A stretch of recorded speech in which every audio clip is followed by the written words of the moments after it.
नमस्कार। टॉपिक है हमारा राजस्थान के प्रमुख ऐतिहासिक सोर्सेस, अर्थात राजस्थान के इतिहास की जानकारी के लिए जो भी हमें सामग्री सोर्सेस के रूप में मिलती है, स्रोत, उसके बारे में हम बात कर चुके हैं। राजस्थान के इतिहास के मुख्य सोर्सेज में पुरातात्विक स्रोत, इसके विषय में हम बात कर रहे थे, अर्थात पुरातत्व से मिलने वाली सामग्री, यानी कि खोज और खनन से जो हमको सामग्री प्राप्त होती है उसका ऐतिहासिक स्रोत के रूप में हम किस तरह से उपयोग कर सकते हैं। पुरातात्विक स्रोत में शिलालेख, दानपत्र या ताम्रपत्र जिन्हें कहा जाता है, सिक्के और साथ ही मॉन्यूमेंट्स जो हमें मिलते हैं, पुराने अवशेष जो मिलते हैं, उसमें हम बात कर रहे थे शिलालेखों की, तो उसके विषय में बात कर चुके हैं। विभिन्न जो शिलालेख हमें मिलते हैं राजस्थान के विभिन्न स्थानों से, उनसे हमें राजस्थान के इतिहास के विषय में अत्यंत महत्वपूर्ण जानकारी प्राप्त होती है। शिलालेखों में ही एक अलग सी कैटेगरी बनाएंगे हम फारसी शिलालेख की। फारसी भाषा में जो शिलालेख हमें प्राप्त होते हैं, तो राजस्थान का जब संपर्क मुस्लिम पावर से हुआ, तो उसके बाद से, जैसे कि भारत में मुस्लिम सत्ता की स्थापना हुई थी, पहले दिल्ली सल्तनत का पीरियड आया था, उसके बाद में मुगल शासकों ने शासन किया था, तो उनके समय में किस तरह से उन्होंने राजस्थान में अपने प्रभुत्व की स्थापना की थी, तो जिन क्षेत्रों में हमें मुस्लिम प्रभुत्व की जानकारी मिलती है, वहाँ से हमको फारसी भाषा के लेख भी बहुत बड़ी संख्या में प्राप्त होते हैं। ये जो लेख हैं मस्जिदों पर मिलते हैं, हमको मस्जिदों में मिलते हैं, दरगाहों में मिलते हैं, कब्र जो होती है वहाँ, राजभवनों में मिलते हैं, सराय या कई बार तालाब के घाटों पर भी पत्थरों पर उत्कीर्ण करके लगाए जाते हैं। तो राजस्थान के इतिहास के निर्माण में फारसी शिलालेखों से भी बहुत इंपॉर्टेंट सूचनाएं प्राप्त होती है। खासतौर से हम इसके माध्यम से जान सकते हैं राजपूत शासकों और दिल्ली सल्तनत के जो शासक थे उनके मध्य किस प्रकार के संबंध थे, और बाद में जब मुगल शासकों का समय आया तो उनके समय में जो महत्वपूर्ण युद्ध किए गए राजस्थान के शासकों के साथ में, किस तरह से राजस्थान के विभिन्न क्षेत्रों पर मुस्लिम प्रभुत्व की स्थापना हुई, मुगलों के किस तरह से राजपूत राजवंशों के साथ में संबंध बने, उनका मूल्यांकन करने में हमें बहुत ही आसानी होती है इस स्रोत से, फारसी भाषा के शिलालेखों से। फारसी के लेख जो हैं वो बहुत बड़ी संख्या में हमें मिलते हैं। जिन जिन क्षेत्रों पर मुसलमानों का राजनीतिक प्रभुत्व ज़्यादा समय तक रहा होगा, वहाँ से हमको इस तरह के लेख प्राप्त होते हैं, जैसे कि सांभर, नागौर, जालौर, सांचौर, जयपुर, अलवर, अजमेर, मेड़ता, टोंक, कोटा, ये जो विभिन्न क्षेत्र हैं, यहाँ से हमको ये अभिलेख प्राप्त हुए हैं। इन लेखों से हमें बहुत सारी प्रशासनिक जानकारियाँ भी मिलती है, प्रशासनिक कर्मचारियों के विषय में भी बहुत सी जानकारी मिलती है, धार्मिक स्थिति किस तरह की थी, दिल्ली सल्तनत और मुगल शासकों के जो मुगल शासक थे उनकी धार्मिक सोच क्या थी, धार्मिक उदारता किस प्रकार की थी। इसके अलावा उस युग की सामाजिक, आर्थिक और सांस्कृतिक तमाम जानकारियाँ जो है हमें फारसी भाषा के शिलालेखों से प्राप्त होती हैं। अब हम कुछ शिलालेख लेंगे, फारसी के शिलालेख जो राजस्थान के इतिहास में अत्यंत ही महत्वपूर्ण स्थान रखते हैं। सबसे पुराना लेख जो है फारसी का वो मिलता है अजमेर से। अजमेर का जो 2.5 दिन का झोपड़ा है, उसके गुंबज की दीवार के पीछे ये लेख हमें लगा हुआ मिलता है। समय इसका 1200 ईस्वी का है और इसमें उन व्यक्तियों के नामों का उल्लेख मिलता है जिनके डायरेक्शन में ये जो मस्जिद है उसका निर्माण कार्य किया गया था। इसी तरह से चित्तौड़ से सुल्तान गयासुद्दीन का लेख मिलता है 14वीं सेंचुरी का, 1321 से 25 के बीच का उसका समय होना चाहिए, इस तरह का अनुमान लगाया गया है। इसी तरह से चित्तौड़ में 1325 का एक लेख धाईबी पीर की दरगाह से मिलता है और इस लेख में चित्तौड़ का नाम खिजराबाद अंकित किया गया है। तो इस चित्तौड़ का नाम बदल के खिजराबाद कर दिया गया था। अलाउद्दीन खलजी ने जब आक्रमण किया था चित्तौड़ पे, तो उसके विषय में हमें जानकारी मिलती है। इसी तरह से जालौर और नागौर से बहुत सारे लेख हमको मिलते हैं और इन लेखों से हमें इन क्षेत्रों पर मुस्लिम प्रभुत्व किस तरह से रहा होगा उसकी जानकारी मिलती है। पुष्कर की जहांगीरी महल से एक लेख मिलता है जिसका समय है 1615। इस लेख से हमें जो शासक थे मेवाड़ के राणा अमर सिंह, उन पर मुगल शासक जहांगीर ने किस तरह से विजय प्राप्त की थी उसके विषय में सूचना मिलती है। ये जो घटना है इसकी पुष्टि के लिए भी एक और लेख मिलता है हमको 1637 का, और वो लेख मिलता है शाहजहानी मस्जिद अजमेर से। तो इस तरह की तमाम राजनीतिक जानकारियां भी हमें इन लेखों से प्राप्त होती है। इसी प्रकार कोटा से बात करें तो कोटा जिले की शाहबाद जो लेख है 1679 का है।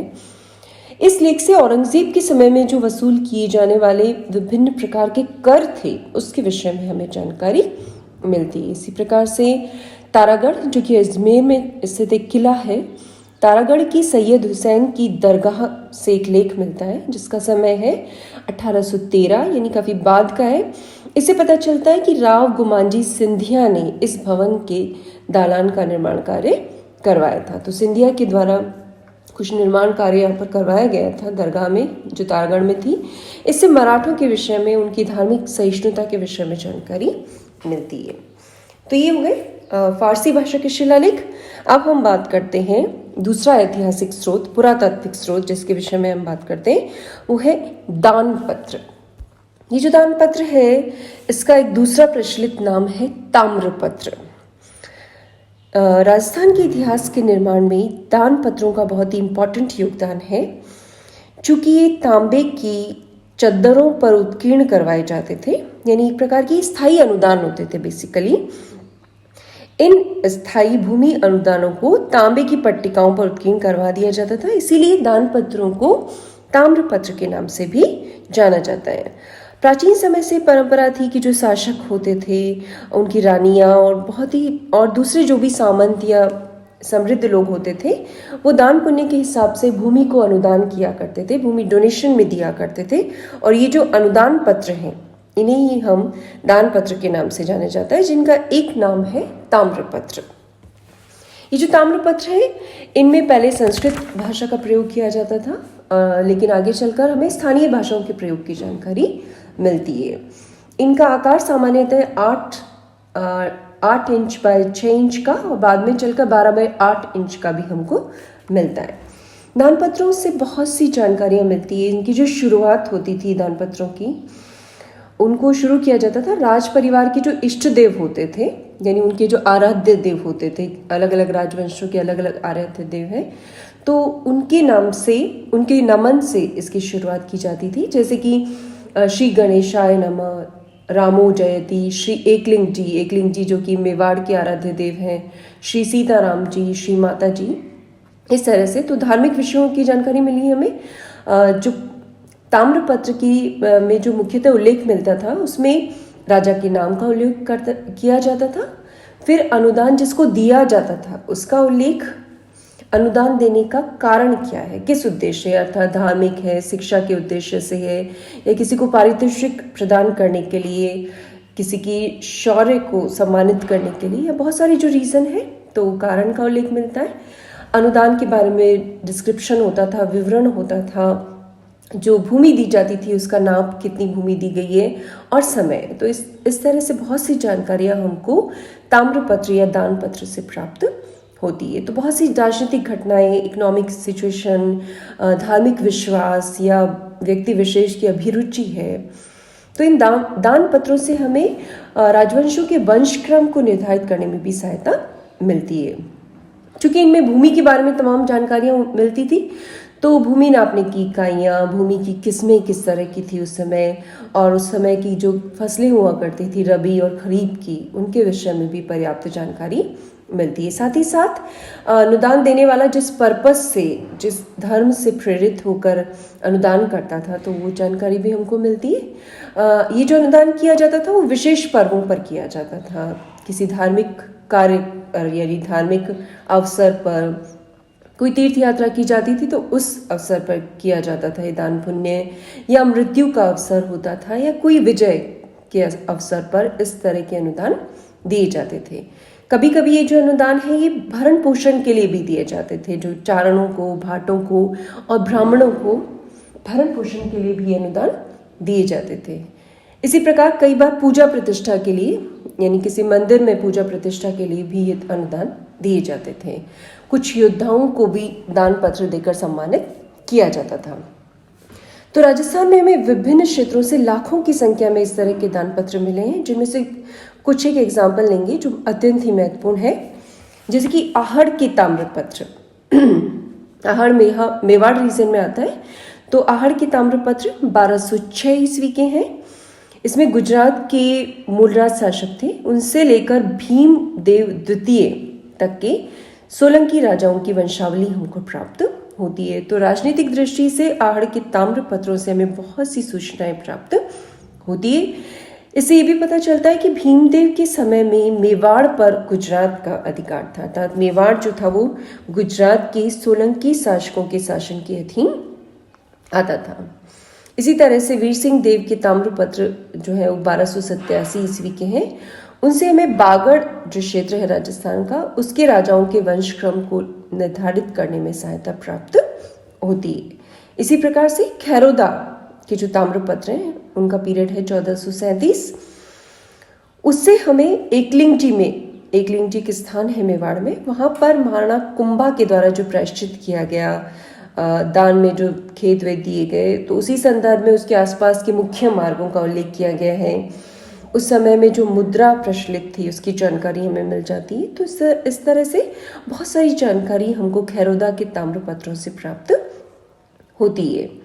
इसी प्रकार से पूर्व के ताम्रपत्र जो 1535 के हैं, उससे हमें जो यहाँ की रानी थी हाड़ी रानी कर्मवती, उन्होंने किस तरह से जौहर में प्रवेश किया था और उन्होंने जौहर में प्रवेश करने से पूर्व जो भूमि का अनुदान दिया था उसकी जानकारी हमको प्राप्त होती है। सती प्रथा के विषय में जानकारी प्राप्त होती है। गुजरात के शासक थे बहादुर शाह, उन्होंने चित्तौड़ पर आक्रमण किया तो राजपूत जो स्त्रियां थी उन्होंने जौहर करके अपने सतीत्व की रक्षा की थी। तो इस ताम्रपत्र से हमें जौहर की जानकारी मिलती है। तो इन दान पत्रों से हमें राजस्थान के विभिन्न क्षेत्रों की राजनीतिक, सामाजिक, आर्थिक और धार्मिक स्थिति की भी जानकारी प्राप्त होती है। तो राजस्थान के इतिहास की दृष्टि से ये दान पत्र और ताम्रपत्र एक इम्पॉर्टेंट भूमिका निभाते हैं। सिर्फ आर्थिक ही नहीं, दूसरी जो जानकारियाँ इस संदर्भ में इनमें व्यक्त की जाती थी, उनसे राजस्थान के इतिहास को निर्मित करने के लिए हमें बहुत सी सामग्री प्राप्त होती है। राजस्थान के पुरातात्विक स्रोत में अभी हमारे पास में सिक्के और भी हैं जिनका उल्लेख हम करेंगे, और जो पुराने मॉन्यूमेंट्स हमें प्राप्त हुए उनके बारे में भी हम बात करेंगे, लेकिन नेक्स्ट क्लास में। तो राजस्थान के इतिहास के निर्माण के लिए उपरोक्त जो सोर्सेस हैं वो अत्यंत ही महत्वपूर्ण हैं, जिनका उल्लेख हम कर चुके हैं ऐतिहासिक स्रोत के रूप में।